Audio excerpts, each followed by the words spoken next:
In this video, I'm going to show you how to get started on your course. You'll go to course information, come down and make sure you read through the syllabus, of course, and then print out your course agenda. Make sure you use this as your checklist and guide for workflow throughout the course. And please do not rely on the learning management system sending you notifications. It will send you notifications, but they're not 100% reliable.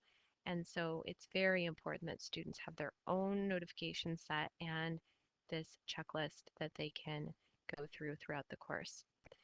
And you may need to download a free version of Microsoft Office Suite, which includes Excel. Excel is the technology that I teach you how to use to answer your questions in this course.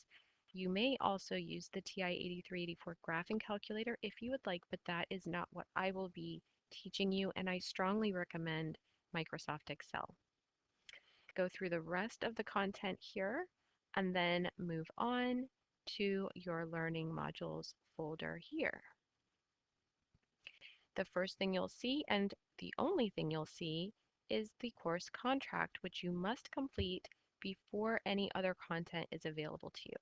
I'm in student mode right now, so I haven't done this course contract as a student yet, so I'm going to pause the video and do that so you can see what happens afterward.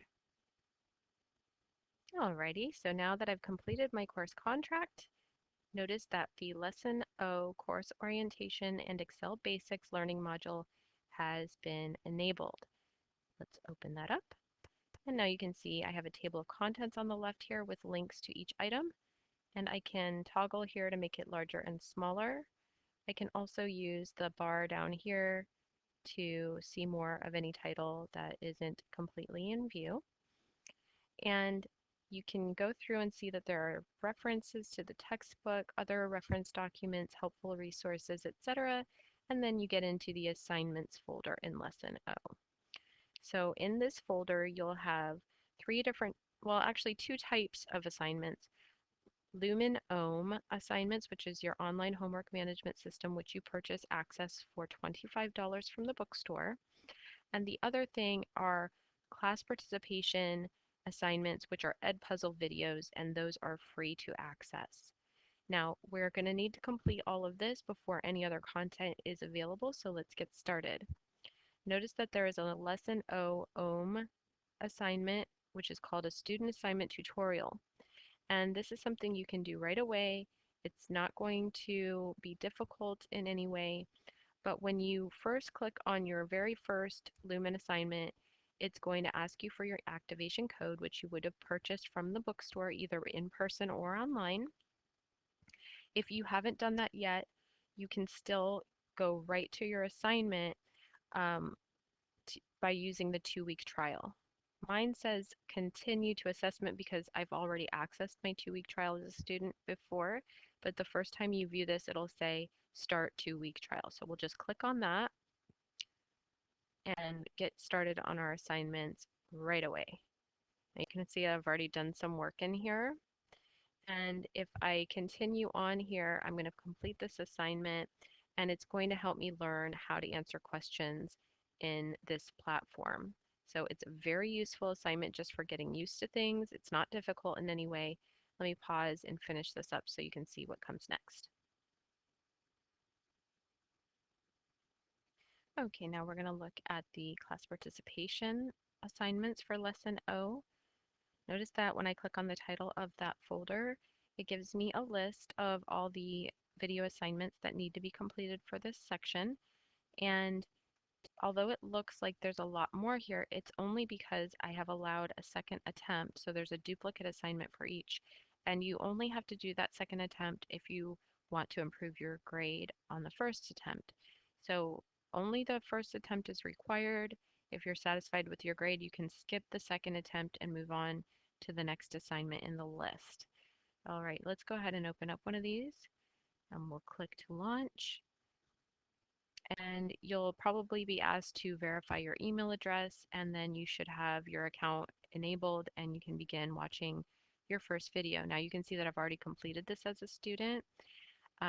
and answered all of the questions correctly. All these little teardrops down here represent questions that I've answered correctly. And you want to make sure that when you're watching the video and answering the questions, you let the video play all the way to the very end until it stops on its own. Otherwise, your grade won't be recorded. All right, so now that I've completed that one, I can go on to the next and so on until I'm done here. Then I'll go back to learning modules and notice that now my next learning module is available to me. So all of the content that I need to learn for test one and all of the assignments are all inside this learning module. And I'll go through that and complete the assignments in Lumen Ohm and as ed puzzles for class participation until I've gone through all the content and then I can take my test. Once I've taken test one, my next learning module, the test two learning module, will become available and so on all the way through to the end of the class. So I'll just open this up for a sneak peek. So you can see inside here I have my textbook pages, which I recommend that you read through those first and then do your class participation videos. Second, then go to your guided learning assignment in Ohm, which is basically your homework, but it's more than that. It's designed so you can learn as you go. There are videos attached to many of the questions, and then you'll do additional practice if you want. The additional practice is completely optional. It does not affect your grade. It's only for those who want to do more problems. Then you'll go on to the next lesson and repeat all the way down throughout the entire learning module. In this one, there are 4 lessons, and then you will go to test one learning, the test one folder. In the test one folder, you have your reference packet, which you are allowed to access during the test in digital form. Also, your question bank for test one and your practice test for test one. And then once you've completed those, you'll be able to start your actual test. Now, a little bit about the question bank and the practice test. Those are also optional. However, students who don't complete those tend to not do very well on the tests. So of course I recommend doing them for that reason, but also because you get extra credit points for completing them. So you'll want to read the descriptions on these so you understand how the extra credit can be earned. And same thing for practice test one. Also realize that the practice tests have randomized questions, which means you can do this over and over again so that you get more practice and your best score will be saved and used to calculate your extra credit points for your first test. And another source of getting extra credit is to go to the SLC online tutoring link over here and set up an online appointment or do walk-in Zoom tutoring, but just make sure you keep track of everything and get your tutors to send you a receipt so that you can upload that evidence of your tutoring time and get more extra credit, up to 5 points per test. Now, that means that a student can earn up to a whole letter grade in extra credit just by doing the things that they need to do anyway in order to be able to do well on the tests. So I hope this all makes perfect sense. If it doesn't, of course, you will email me using course mail, and um, come to my office hours is another option if you need to, if you would like to discuss things with me.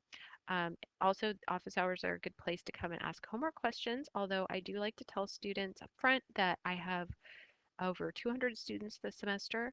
So if everybody comes all at once, it's kind of difficult to be effective, but I do enjoy meeting with students and helping students. So I hope that you will approach me if you feel that it would be helpful.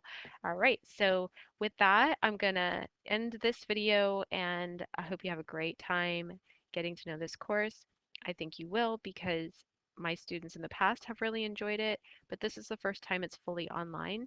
So I really uh, will be relying on you to communicate with me if anything about the course seems unclear or could be perhaps structured or executed more effectively.